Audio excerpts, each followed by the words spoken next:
అందరికి వందనాలు. నిర్గమాకాండము 2వ అధ్యాయం 15వ వచ్చిన భాగం నుంచి 22వ వచ్చిన భాగం వరకు మంత్రస్థానం గురించి రాయబడుతూ ఉంది.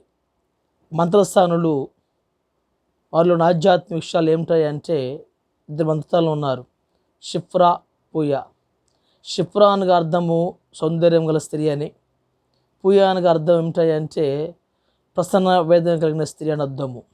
వీరు హెబ్రీ స్త్రీలకు మంత్రస్థానిగా పనిచేస్తూ ఉన్నారు. మొట్టమొదటిగా ఏమిటాయి అంటే వీరు రాజు ద్వారా ఆజ్ఞను పొంది ఉన్నారు, కానీ రాజు ఏ విధంగా చెప్పాడో అది చేయలేదు.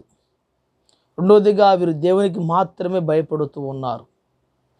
మూడవదిగా వీరు చురుకైన వారుగా మనం చూస్తూ ఉన్నాం.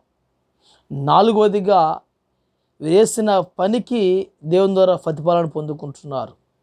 ఐదవదిగా దేవునికి భయపడటం ద్వారా వారి యొక్క వంశం అభివృద్ధి కలిగి ఉంటుంది.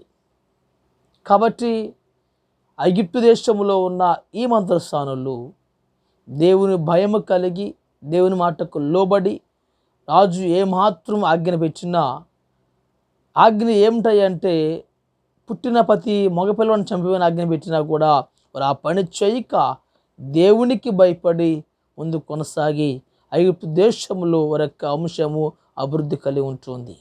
కాబట్టి నా జీవితంలో అందరము కూడా దేవునికి భయపడి దేవుణ్ణి ఆశ్రయిస్తూ దేవునికి లోబడి ముందు కొనసాగుదాం. అందరికీ వందనాలు.